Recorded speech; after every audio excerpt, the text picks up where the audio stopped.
ಸಮಸ್ತ ಕನ್ನಡಿಗ ಬಾಂಧವರಿಗೆ ಶರಣು ಶರಣಾರ್ಥಿ. ಪ್ರಸ್ತುತ ಪ್ರಗತಿ ಯೂಟ್ಯೂಬ್ ಚಾನಲಿಗೆ ತಮಗೆ ಸುಸ್ವಾಗತ.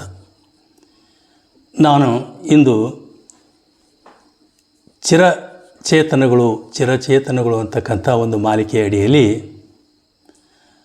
ಮಹಿಳಾ ಕೈದಿಗಳ ಸುಧಾರಣೆಗಾಗಿ ಹಾಗೂ ಸಮಗ್ರವಾಗಿ ಕೈದಿಗಳ ಸುಧಾರಣೆಗಾಗಿ ತಮ್ಮ ಬದುಕನ್ನು ಅರ್ಪಿಸಿ ಧಾರೆ ಎರೆದು ಕೊನೆ ಉಸಿರಿನವರೆಗೂ ಅವರು ಕೈದಿಗಳ ಹಾಗೂ ಮಹಿಳಾ ಕೈದಿಗಳ ಸುಧಾರಣೆಯನ್ನೇ ಕನವರಿಸಿದಂಥ ಮತ್ತು ಕಾರ್ಯಪ್ರವೃತ್ತರಾದಂಥ ಒಂದು ಅದ್ಭುತವಾದಂಥ ಮಾನವೀಯ ಹೃದಯದ ಮತ್ತು ಅನನ್ಯ ಅಂತಃಕರುಣಿ, ಧೈರ್ಯ, ಸಹನೆ, ತ್ಯಾಗ ಮತ್ತು ಆಧ್ಯಾತ್ಮಿಕತೆಯ ಬಲದ ಒಬ್ಬ ಅಪರೂಪದ ಮಹಿಳೆ ಎಲಿಜಬೆತ್ ಫ್ರೈ ಇವರ ಕೊಡುಗೆಯನ್ನು ಕುರಿತು ತಮ್ಮೊಂದಿಗೆ ಮತ್ತು ಮಹಿಳಾ ಕೈದಿಗಳ ಹಾಗೂ ಸಮಗ್ರವಾಗಿ ಕೈದಿಗಳ ಸುಧಾರಣೆಗಳಲ್ಲಿ ಅವರು ವಹಿಸಿದಂಥ ಪಾತ್ರವನ್ನು ತಮ್ಮೊಂದಿಗೆ ಹಂಚಿಕೊಳ್ಳಿಕ್ಕೆ ಇಷ್ಟಪಡ್ತೇನೆ. ಇವತ್ತು ನಾವು 21ನೇ ಶತಮಾನದಲ್ಲಿದ್ದೇವೆ. ಈಗಾಗಲೇ ನಾವು ಕೃಷಿ ಸಮಾಜ, ಕೈಗಾರಿಕಾ ಸಮಾಜ ಮತ್ತು ಮಾಹಿತಿ ಸಮಾಜವನ್ನು ದಾಟಿಕೊಂಡು ಜ್ಞಾನ ಸಮಾಜದಲ್ಲಿ ಇವತ್ತು ನಾಲೆಜ್ ಸೊಸೈಟಿಯಲ್ಲಿ ಬದುಕ್ತಾ ಇದ್ದೇವೆ. ಸರಿ, ನಾಲೆಜ್ ಸೊಸೈಟಿ ಅಂತಕ್ಕಂಥ ಹೆಮ್ಮೆ ನಮ್ಮಲ್ಲಿ ಇದ್ದರೂ ಕೂಡ ಸುತ್ತಲಿನ ಪರಿಸ್ಥಿತಿ ಹೇಗಿದೆ ಅನ್ನೋದನ್ನು ನಾವು ಗಂಭೀರವಾಗಿ ಆಲೋಚನೆ ಮಾಡಿದ್ದಪ್ಪ ಅಂತಂದ್ರೆ ಇವತ್ತಿಗೂ ಕೂಡ ಸರಿ, ಮಹಿಳಾ ಸುಧಾರಣೆ ಆಗಿದೆ, ಶಿಕ್ಷಣ ಹೆಚ್ಚಿದೆ, ನಾಯಕತ್ವ ಹೆಚ್ಚಿದೆ ಮತ್ತು ಸಾಕಷ್ಟು ಪ್ರತಿಭೆಗಳು ಬೆಳಕೆ ಬರ್ತವೆ. ಇವೆಲ್ಲವುಗಳ ಮಧ್ಯದಲ್ಲಿಯೂ ಇನ್ನೂ ಮಹಿಳೆಯರ ಸುರಕ್ಷಿತತೆ ಹಾಗೂ ಅಸಮಾನತೆ ಮತ್ತು ಅವರ ಮೇಲೆ ನಡೀತಕ್ಕಂಥ ದೌರ್ಜನ್ಯ ಇವುಗಳನ್ನು ನಾವು ಕಾಣ್ತಾ ಇದ್ದೇವೆ. ಇವತ್ತಿನ 21ನೇ ಶತಮಾನ ಅಂತ ಇಂಥ ಸಂದರ್ಭದಲ್ಲಿಯೂ ಕೂಡ ಹೀಗಿರ್ತಿರ್ಬೇಕಾದ್ರೆ ಹಾಗಾದರೆ 2 ಶತಮಾನಗಳ ಹಿಂದೆ 19ನೇ ಶತಮಾನದ ಸಂದರ್ಭದಲ್ಲಿ ಮಹಿಳಾ ಸ್ಥಿತಿ ಯಾವ ರೀತಿ ಇರ್ಬೋದು ಅನ್ನೋದನ್ನು ನಾವು ಕಲ್ಪಿಸಿಕೊಂಡ್ರೆ ಮಾತ್ರ ಬಹುಶಃ ನನಗನ್ನಿಸ್ತದೆ ಕಲ್ಪನೆಗೂ ನಿಲ್ಕಲಾರದು ಅಂತ ನನ್ನ ಭಾವನೆ. ಅದರಲ್ಲಿಯೂ ವಿಶೇಷವಾಗಿ 4 ಗೋಡೆಗಳ ಮಧ್ಯದಲ್ಲಿ ಬಂಧಿಸಲ್ಪಟ್ಟಂಥ ಆರೋಪಿಗಳು ಅಂತಕ್ಕಂಥ ಒಂದು ನೆಪದಲ್ಲಿ ಅವರನ್ನು ಕತ್ತಲು ಗೂಡಿನಲ್ಲಿ ಹಾಕಿದಂಥ ಮಹಿಳಾ ಕೈದಿಗಳ ಸ್ಥಿತಿಗತಿಗಳನ್ನು ನಾವು ಅವುಗಳ ಬಗ್ಗೆ ಅವಲೋಕನೆ ಮಾಡಿದರೆ ಬಹಳ ಖೇದ ಅನ್ನಿಸ್ತದೆ, ವಿಷಾದ ಅನ್ನಿಸ್ತದೆ.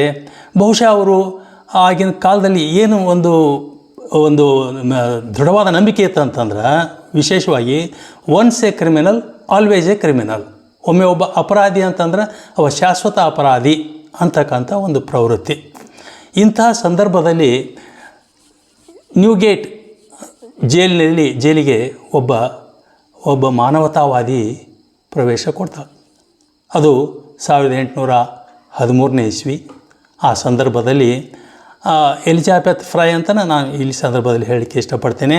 ಎಲಿಜಬೆತ್ ಫ್ರೈ ತನ್ನ ಗೆಳತಿಯರಿಂದ ವರದಿಗಳಿಂದ ತಿಳಿದುಕೊಳ್ತಾರೆ ಏನಂತಂತಂದರೆ ನ್ಯೂಗೇಟ್ ಜೈಲಿನಲ್ಲಿ ಕೈದಿಗಳ ಮತ್ತು ಅದರಲ್ಲಿ ಮಹಿಳಾ ಕೈದಿಗಳ ಸ್ಥಿತಿ ಅತ್ಯಂತ ಗಂಭೀರವಾಗಿದೆ ಮತ್ತು ಅತ್ಯಂತ ಅಮಾನುಷವಾಗಿದೆ ಅಂತಕ್ಕಂಥ ಮಾತನ್ನು ಕೇಳ್ತಾ ಆ ಸಂದರ್ಭದಲ್ಲಿ ಕನಲಿದಂಥ ಅತ್ಯಂತ ತೀವ್ರ ಸಂವೇದನಾಶೀಲ ಮಹಿಳೆ ಯಾರಪ್ಪ ಅಂತಂತಂದ್ರೆ ಎಲಿಜಬೆತ್ ಫ್ರೈ.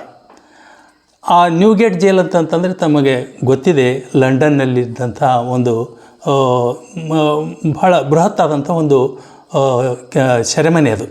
ಅಲ್ಲಿ ಭಾರಿ ಕ್ರಿಮಿನಲ್ಗಳನ್ನು ಅಲ್ಲಿ ಕೂಡಿಡ್ತಕ್ಕಂಥ ಸವಾಲಾದಂಥ ಕ್ರಿಮಿನಲ್ಗಳನ್ನು ಏನಪ್ಪ ಅಂತಂದ್ರೆ ಅಲ್ಲಿ ಕೂಡಿಡಲಾಗ್ತಿತ್ತು ಆ ಸಂದರ್ಭದಲ್ಲಿ.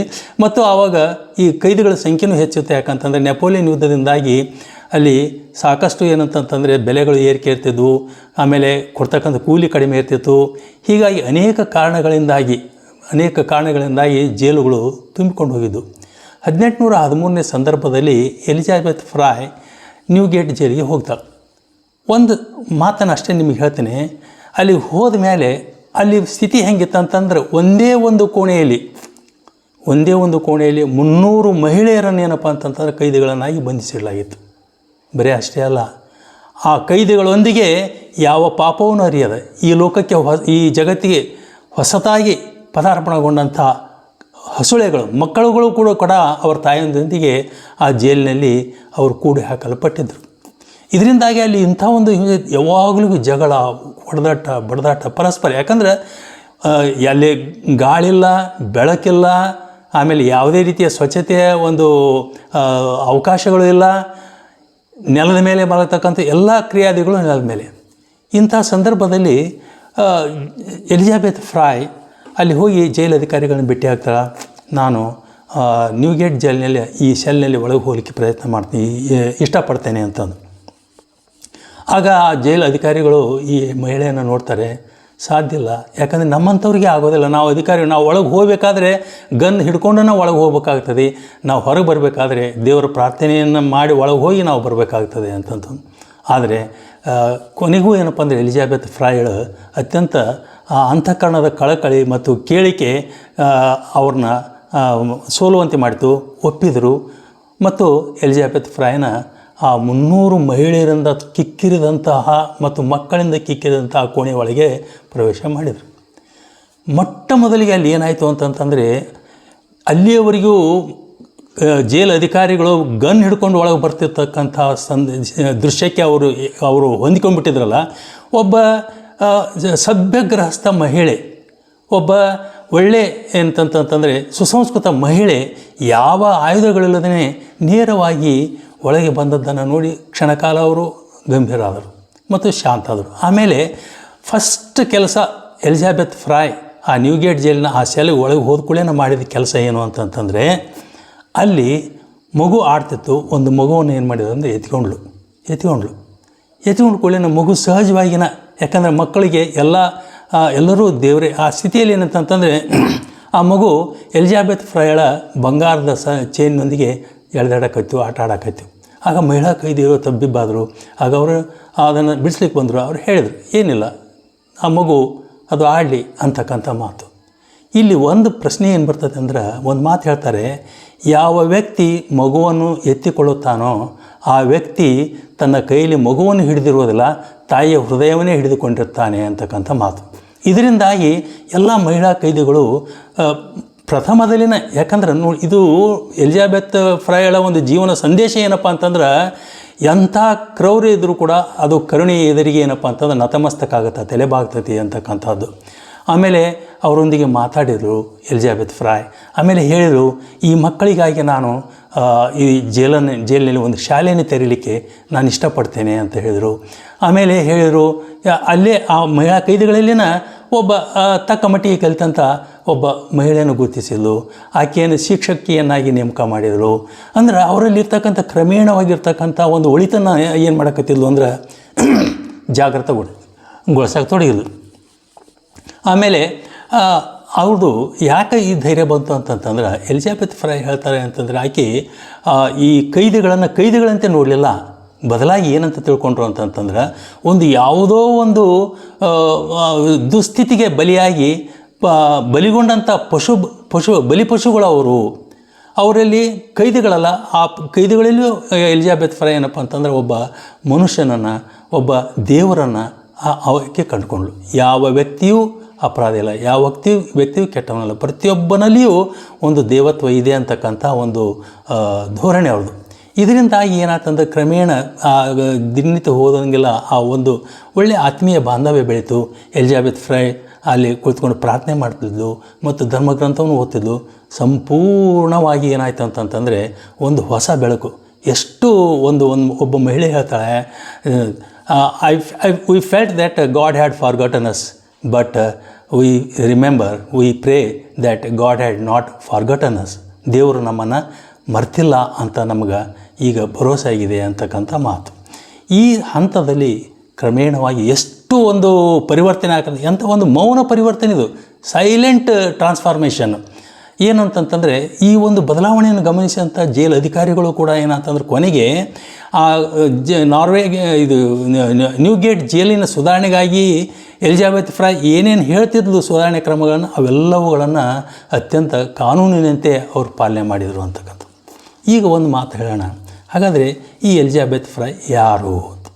ಈ ಎಲಿಜಾಬೆತ್ ಫ್ರೈ 1780ರಲ್ಲಿ ಇಂಗ್ಲೆಂಡಿನ ನಾರ್ವಿಚ್ ಪಟ್ಟಣದಲ್ಲಿ ಜನಿಸಿದ್ರು. ಇವ್ರ ತಂದೆ ಜಾನ್ ಗರ್ನಿ ಅಂತಂದು ಒಳ್ಳೆಯ ಶ್ರೀಮಂತ, ಮತ್ತು ತಾಯಿ ಏನಪ್ಪ ಅಂದರೆ ಕ್ಯಾಥರಿನ್ ಅಂತಂತಂದು. ಈ ಮೊದಲಿಂದ ಶ್ರೀಮಂತಿಕೆ ಇದ್ದರೂ ಕೂಡ ಎಲಿಜಾಬೆತ್ ಫ್ರೈಳಲ್ಲಿ ಏನೋ ಒಂದು ಒಲವು, ಸರಳ ಜೀವನ. ಈ ಆಡಂಬರಗಳು ಬೇರೆ ಬೇರೆ ಸಮಾರಂಭಗಳಿಗೆ ಹೋದಾಗೆಲ್ಲ ಅವ್ರ ಮೈ ಮೇಲಿನ ಆಡಂಬರ ಅವನ್ನೆಲ್ಲ ನೋಡಿದಾಗೆಲ್ಲ ಇವೆಲ್ಲ ಎಷ್ಟು ವ್ಯರ್ಥ ಅಂತಾನೆ ಅನ್ಕೊತಿದ್ಲು, ಭಿನ್ನವಾಗಿದ್ಲು ಆಕೆ. ಅದರಲ್ಲಿ ವಿಶೇಷವಾಗಿ ಏನಾಯಿತು ಅಂತಂದ್ರೆ ಒಮ್ಮೆ ವಿಲಿಯಂ ಸೇವ್ರಿ ಅಂತಕ್ಕಂಥ ಒಬ್ಬ ಧರ್ಮೋಪದೇಶ ಅವ್ರ ಮನೆಗೆ ಬಂದಾಗ ಆತ ಮಾಡಿದ ಧರ್ಮೋಪದೇಶದಿಂದ ಸಂಪೂರ್ಣವಾಗಿ ಎಲಿಜಾಬೆತ್ ಫ್ರಾಯ್ ಬದಲಾವಣೆ ಹೊಂದಿದ್ಲು. ಮಹಿಳಾ ಕೈದಿಗಳ ಸುಧಾರಣೆಗಾಗಿ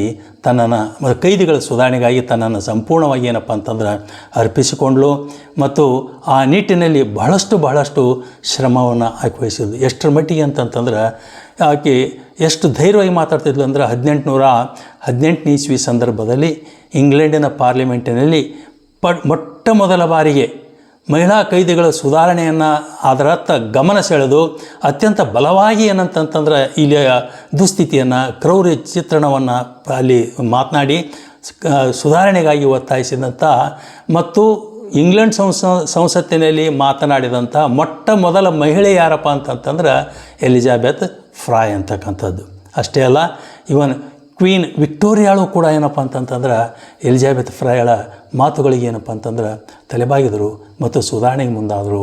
ಆಮೇಲೆ ಬೇರೆ ಬೇರೆ ವೇದಿಕೆಗಳಲ್ಲಿ ಏನಂತಂತಂದರೆ ಅದರ ಸಲ Newgate ladies association for the reformation of Newgate ಅಂತಂದು ಅಂದ್ರೆ ಈ ನ್ಯೂಗೇಟ್ ಜೈಲಿನಲ್ಲಿರ್ತಕ್ಕಂಥ ಮಹಿಳಾ ಕೈದಿಗಳ ಸುಧಾರಣೆಗಾಗಿ ಒಂದು ಸಂಘಟನೆಯನ್ನು ಮಾಡಿದರು.